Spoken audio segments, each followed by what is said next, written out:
Angga Dwi Mas Sasongko bercerita di film ini sangat bagus banget loh menurut gue. Dari teknis maupun apapun itu ya. Iya, dari bentuk penceritaan sampai ke teknis pengemasan filmnya itu yang pengen gue ngomong tadi tuh.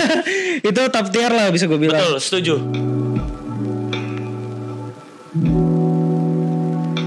Gue baru aja kelar nonton Heartbreak Motel karya Angga Dwi Mas Sasongko. Film yang somehow nice banget ya. Betul. Gue gak expect apa-apa sebelumnya. Sama gue juga gak expect apa-apa. Karena film Angga Dwi Mas Sasongko sebelumnya bagus banget. Kenapa sarkas banget gitu sih? Laku, bagus, rame loh, ada 13 bom. itu dia, meledak. Anjrit. Tapi sayang sekali tidak memuaskan hati para penonton. Iya sih, walaupun dengan teknis yang sebenarnya bagus sih. Bagus. Tapi teknis secara bagus. cerita gitu kayak. Lagi-lagi di filmnya Mas Angga dari Mencuri Raden Saleh lah sampai sekarang. Gue selalu suka production desainnya. Kayak gitu. Selalu bagus, selalu konsisten. Tapi tapi di film ini meledak banget lah. Wah, kacau ini. Film ini kacau banget ini. Film ini kacau banget. Karena ini film yang diangkat dari bukunya Ika Natasha. Yes. Yang terbaik menurut gue. Setuju. Sebelumnya ada The Architecture of Love. Ya, ada Architecture of Love yang paling barunya. Yang diperanin sama siapa? Nicholas Saputra dan Putri Marino. Oh iya. Ini Nicholas Saputra jadi Rangga aja lah. Gak usah jauh-jauh. Enggak, tapi sebenarnya secara acting sih mereka berdua ya oke lah. Tapi memang secara pengemasan dan penceritaannya mungkin yang. Ya nggak tahu, mungkin dari bukunya juga gimana. Iya, karena gue emang nggak baca juga sih bukunya. Sama gue juga. Tapi Heartbreak Motel ini nih. Wah, lu baca bukunya? Oh, belum. Belum juga. Tapi gue suka banget. Iya. Sebagai orang yang nggak baca bukunya, ini film good banget. Betul. Angga Dwi Mas Sasongko bercerita di film ini sangat bagus banget loh menurut gue. Dari teknis maupun apapun itu ya. Iya, dari bentuk penceritaan sampai ke teknis pengemasan filmnya itu yang pengen gue ngomong tadi tuh. Itu top tier lah bisa gue bilang. Betul, setuju. Secara cerita sendiri itu gue suka banget karena dia pakai konsep layering gitu, Ving. Oh iya. Bahkan dari pertama opening scene di filmnya, yang montase itu udah ada montase ngeliatin Laura Basuki dalam karakter-karakter yang berbeda yang diperankan di dalam filmnya. Oh, Laura Basuki berarti mainin banyak karakter di sini ya? Nonton aja langsung film. Gue suka banget sih cara Mas Angga nyampein bahwa Laura Basuki ini memang memerankan beberapa karakter. Yes. Dari opening scene yang seperti itu ya. Iya. Backshot, terus pakai wardrobe yang beda, pakai setting yang beda segala macem. Tapi gue ngerasa dan yakin bahwa ini nih banyak Laura Basuki yang lain gitu akhirnya. Iya. Mungkin untuk detail yang tadi teknis-teknis yang lu sebutin kita bahas agak belakangan kali ya. Boleh banget. Tapi secara cerita sih wah ini gue agak kaget karena gue kira kalau dari posternya doang nih, karena gue nggak tahu apa-apa soal filmnya kan. Gue kira bakal jadi film soal cinta segitiga gitu. Karena kan si Laura Basuki pegangan tangan sama Reza Radian, sebelahnya Ciko Pardede. Waduh, salah dong. Ciko Sitohang. Sama Chico Jericho. Ya, di mana wah mereka bertiga emang keren-keren juga lagi. Template lah ya, kalau secara poster template banget lah. Iya, secara poster berspekulasi kalau ini nih film cinta segitiga pada umumnya aja. Iya, karena memang kita tidak tahu apa-apa soal film dan bukunya. Betul. Tapi ternyata waktu dari opening scene, wah gila. Misterinya tuh udah kerasa banget. Bahkan dari narasi. Dan kalau lu sadar narasi awal itu set the tone for the whole movie juga, Vi. Gua enggak ada narasi waktu karakter Ava bilang kalau hidup itu misteri. Dan semakin berjalannya hidup bukannya misteri itu terjawab, malah menimbulkan pertanyaan selanjutnya begitu. Iya sih, menarik ya. Sepanjang lu nonton filmnya kerasa banget kan? Iya. Dari narasi itu. Baik misteri dan misteri-misteri selanjutnya ya. Iya, mulai dari konflik antara Ava dan Reza Malik sampai ke sebenarnya yang gue lihat di layar ini Ava atau karakter lain gitu. Kalau kita ngomongin Laura Basuki sebagai Ava ya. Yes. Gue sih mau dia lagi jadi Ava, mau dia lagi jadi Maya, mau dia lagi jadi Raisa. In my humble opinion, asik. Sebenarnya dia tetap jadi Ava. Tapi karena yang dari awal dipertontonkan kalau dia tuh seorang aktris, jadi ya udah gue sempat merasa bahwa Ava sedang memerankan banyak karakter aja. Iya. Bukan jadi orang lain ya kira-kira, tapi memang dia memerankan orang lain. Nah iya itu kayak gitu, dan karena lagi-lagi pengemasannya yang dibuat kita tuh menerka-nerka sebenarnya yang ada di layar yang kita tonton itu karakter siapa. Jadi kita dituntut untuk mikir terus gitu loh. Iya. Terhadap karakternya dan terhadap ceritanya. Dan menurut gua semua itu bisa tersampaikan dengan baik. Salah satunya karena performa Laura Basuki yang wah luar biasa. Betul, kacau di sini. Setuju. Di sini menurut gua layak setidaknya nominasi lah. Iya. FF ini udah setuju. Cerita lah ya. Iya. Cerita dan sinematografinya juga menurut gua bagus sih. Itu bagus banget. Terus gua sempat ini juga kecantol sama dialognya Reza Malik di filmnya yang ngomong ketika dia pertama kali jadi aktor di umur 12 tahun. Yes. Dia dikasih pesan sama bokapnya kalau lo tuh enggak harus jadi gimana cara jadi aktor yang baik adalah lo bisa ngimbangin lawan main lo. Lo bisa ngedampingin lawan main lo biar lawan main lo tuh bisa jadi bagus juga. Iya, top performance juga. Dan gua merasanya dengan acting Laura Basuki yang sebagus itu di film ini, tapi dengan kemunculan Reza Rahadian di sini, kita nggak perlu meragukan Reza Rahadian lah. Iya. Di banyak filmnya ya kan. Iya. Dan di sini dia menunjukkan kalau dia menjadi aktor yang bisa menunjang kekuatan Laura Basuki. Betul. Dan memang di film ini juga wah gila rentetan cast-castnya aktor-aktor tier A semua kayaknya ya. Setuju. Ada Reza Rahadian, ada Chico Jericho, Laura Basuki. Bahkan sampai supportingnya aja Sheila Dara. Nah, ada fakta menarik juga nih Ping soal karakter-karakternya. Karakter Reza Rahadian sebagai Reza Malik di sini kan kayak yang laki-laki toksik, gila power dan manipulatif kan. Itu mirip banget sama peran dia di Yang Hilang Dalam Cinta series. Di mana di series itu Reza Rahadian dengan dipasangkan dengan Sheila Dara. Iya, betul. Di sini Sheila Daranya yang jadi orang kayak yang ngebantuin Laura Basuki untuk keluar dari masalahnya. Ini kayak bagian dari karakter arc-nya si Sheila Dara sebenarnya. Dari film ke film. Iya, bener. Yang gue ngeliatnya tuh di film ini karakter Reza Rahadian itu mirip kayak karakter dia di Yang Hilang Dalam Cinta. Sedangkan karakter Laura Basuki itu mirip karakter dia di Si Hidup Semati. Tapi versi lebih humanis, Ping. Iya, karena kalau kita nyebrang ke film Si Hidup Semati ya, di situ kan memang lebih terkesan dreamy banget lah. Karena bentuk dari hayalannya dia kan. Yes, akhirnya kebentuk karakter Laura Basuki yang seperti itu. Cuman yang gue suka dari film ini adalah gimana cara Mas Angga Dwi Mas Sasongko lewat sinematografinya bisa nyeritain 3 karakter yang berbeda ini. Wah, itu setuju banget gue ya. Tiap karakternya diceritain pakai 3 kamera yang berbeda. Ih, bener. 16 mili, 35 mili sampai ke kamera digital. Ih, nice banget itu. Itu awalnya gue sih udah nerka-nerka ya. Iya. Ini pasti ada sesuatu nih dengan pergantian kamera ini. Pasti dia mau menceritakan entah plot lain atau karakter lain ya. Ternyata terjawab pas Laura Basuki pakai baju housekeeping yang tulisannya Maya kan. Terus wah jangan-jangan ya kan. Apa tuh?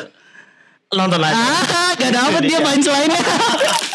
Menurut gua itu jadi salah satu aspek penting yang menunjang cerita ini jadi sebagus itu Ping film ini. Iya betul, setuju. Karena emang ngebungkus banget gitu loh dari teknis ke penceritaannya. Karena lewat teknis kayak tadi penceritaannya tuh jadi lebih kuat. Kayak kita bisa ngelihat kalau setiap gambarnya ganti, kita bisa nerka kalau ini karakter yang beda lagi nih. Gitu.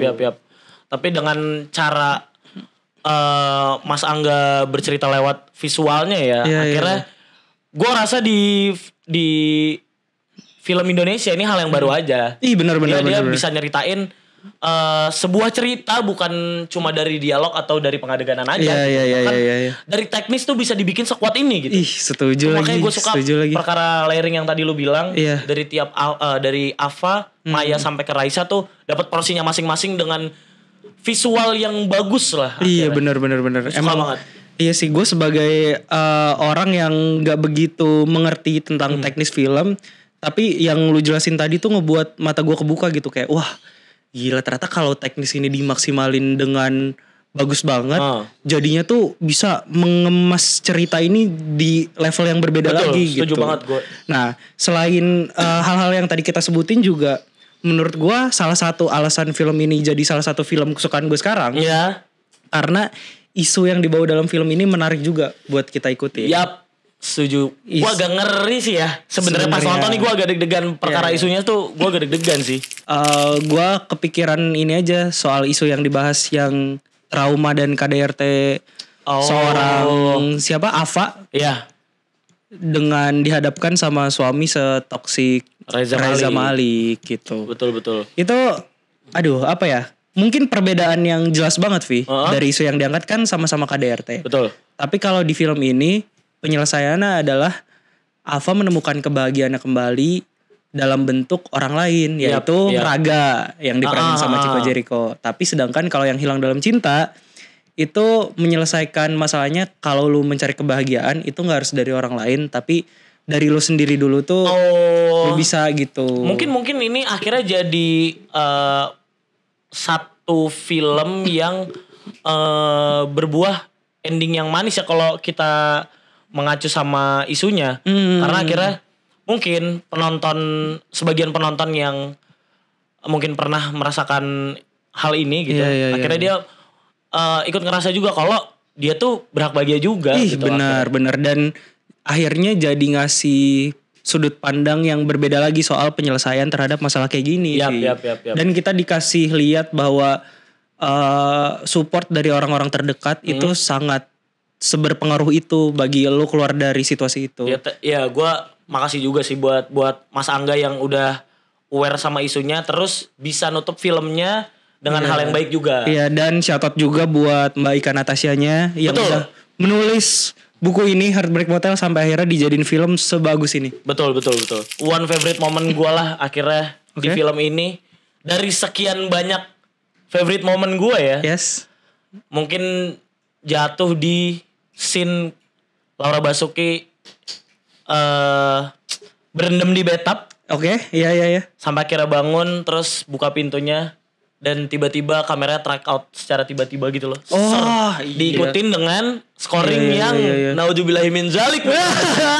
Itu dia tuh. Iya, emang di film ini kadang kita lupa kalau ini tuh film drama ya. Iya. Karena genre misterinya juga kental gitu secara teknisnya. Iya juga sih. Iya. Karena ini base-nya drama tapi dibalut sama misterinya tuh kuat juga. Betul.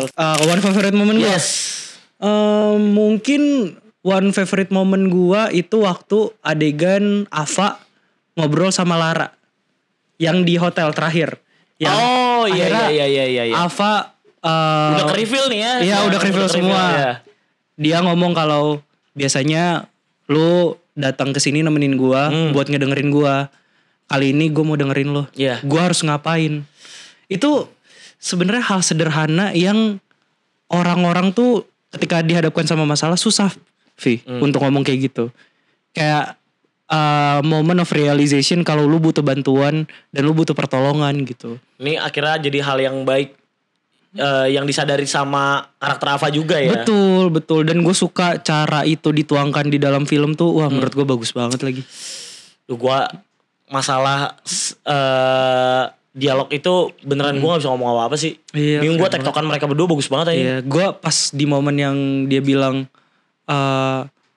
gue mau dengerin lo, gue harus ngapain. Gue waktu di bioskop diem kayak termenung gitu ya. Wah, anjing keren banget lagi dialognya. Hal yang gue suka juga di film ini adalah pas Laura Basuki dapat FFI. Wah, tapi banget bukan lagi itu. Bagian perayaannya justru. Di bagian mana itu ya? Di bagian di basement. Bagian basement tuh ya. Bagian basement. Yang pas Reza Malik berantem. Oh, iya. Bukan. Lu dibayar buat apa? Buat tidur? Gue suka pas Reza Malik berantem sama Ava. Oh iya. Tiba-tiba wah gak jelas banget nih. Itu dialognya kuat banget sih memang. Gue suka. Nih gimana Mas Angga nulis di skripnya ya dialognya. Iya. Tapi buat aktor dan aktris sekelas Reza Radian dan Laura Basuki, tektokannya mantep banget. Wah, setuju lagi. Gak ada gap antar Reza sama Laura gitu loh. Akhirnya gue si Reza ngomong apa, Laura ngomong apa, Reza ngomong apa, Laura ngomong. Di situ tektokannya kuat banget anjing. Iya bener. Gue suka banget. Setuju. Tapi Ya balik lagi ya, di tiap film menurut gua sebagus-bagusnya film akan selalu ada kurangnya. Yeah. Ada hal yang perlu dikritik lah. Yes. Gue sih ngerasanya mungkin perkara post ya. Perkara post, editing, segala macam. Ada sesekali shot yang menurut gua agak gagal dieksekusi aja, bukan gagal dieksekusi ya, tapi kurang rapi lah di tahap editingnya mungkin. Contohnya yang kayak gimana tuh? Gua ada beberapa kali ngelihat di sebenarnya gue suka shot yang ngarah ke kaca, ngambil refleksi. Iya. Tapi itu kan banyak yang ada yang green screen, ada yang iya. Akhirnya gue ngerasa ada sedikit kecacatan. Tapi itu sama sekali tidak berpengaruh terhadap ceritanya. Ya karena memang sebagus itu sih. Betul. Filmnya, ya. Jadi gue terinterupsi sedikit aja sih pas ngeliat kok gini ya, cuma gitu aja. Cuma selewat doang ya. Dan akhirnya itu yang hal yang gue sayangkan aja sih. Kenapa buat film sebagus ini gue bisa terinterupsi gara-gara hal kecil kayak gitu. Gue sebel aja akhirnya. Iya, masuk akal juga sih. Lu one like one dislike lah dari film ini. Kalau gue yang gue suka karena semua yang kita bahas tadi sih, gue suka gimana film ini berhasil mengimbris isu yang diangkat dengan penceritaan dan teknis yang top tier banget lah menurut gue. Udah bagus banget. Gue suka di bagian itunya. Terutama bagian Laura Basuki memerankan Ava tuh kayaknya salah satu best performance Laura Basuki juga sih di film ini menurut gue. Momen dimana dia karakter breakdown waktu pertama kali reading Ken Arok and Dedes. Wah itu emosi Laura Basuki tuh beneran nyampe banget di gue gitu loh. Yes. Yang pas trauma dia keulang kembali lagi.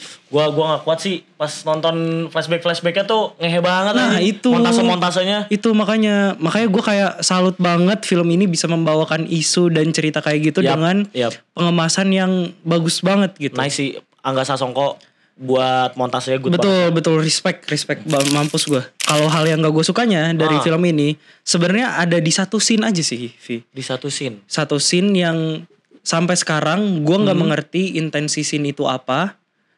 Mungkin karena emang guanya nggak nangkep kali ya. Tahu sih ini sih. Iya, mungkin karena guanya nggak nangkep.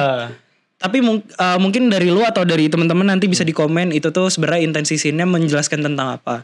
Bagian yang Laura Basuki masuk ke dalam kamar terus seolah-olah mau mencekik Reza Malik. Tapi ternyata dia malah melakukan adegan tidak senonoh ya itu. Malah merujuk ke bercinta lah. Ya, nah itu gue kayak out of nowhere tiba-tiba banget nih gitu. Itu part dari Raisa. Iya, bukan Ava dan Reza kan sebenarnya. Betul. Iya sih. Itu part dari Raisa. Jadi gue sih pas di situ ya mungkin ini lu namanya emang lagi pengen bikin filmnya kayak gitu aja. Nah, itu kendati pun itu Raisa dan siapa? Di situ siapa ya namanya ya? Si Mas Reza ya, gue lupa deh. Iya, pokoknya itulah karakter Raisa dan suaminya. Gue tetap masih nggak nangkep kebutuhan adegan itu apa. Jadi gue kurang suka lah di bagian itu. Udah tapi itu aja sih. Gue sih merasanya film ini akhirnya jadi one of the bestnya Angga Dwi Mas Sasongko ya. Betul, setuju. Walaupun Cahaya dari Timur tetap nomor 1. Respect Cahaya dari Timur. Di gua karya Angga Dwi Mas Sasongko. Tapi Heartbreak Motel bener-bener jadi karya yang semenyenangkan itu, sememorable itu, dan sebagus itu ya. Betul. Dan dari gua ketika gua selesai nonton film ini, di pikiran gua tuh langsung ketika ada orang nanya ke gua soal film Indonesia apa favorit lu setelah gua nonton film ini, akhirnya gue punya satu film tambahan yang bisa gue sebutin. Heartbreak Motel. Salah satu film Indonesia favorit gue. Semoga ini jadi trigger buat filmmaker lain supaya lebih berani buat bikin film yang lebih bagus lagi tentunya. Betul. Dan jadi notes juga sih ketika lu mau ngangkat isu dalam satu film. Nih pengemasan yang baik tuh begini loh. Betul. Tuh. Karena baik dari cerita, teknis maupun isunya ya. Betul. Itu bisa dibungkus secara padat, bagus. Wah, bagus banget. Wah, udah bagus banget lah. Udah gak bisa berkata-kata lagi gue. Kalian yang belum nonton, buruan nonton. Yes. Dan kalau kalian suka sama video ini, boleh like. Dan jangan lupa subscribe K3 Film Space biar gak ketinggalan video lainnya. Dan juga jangan lupa Follow sosial media kami yang lain, ada K3 Film Space di Instagram, Twitter, YouTube, TikTok, semuanya lah ada. Itu dia. Ntar kita kalau ada pet, ada secret, ada Waduh, lawas banget itu udah. Itu dia. Terima kasih. Bye bye.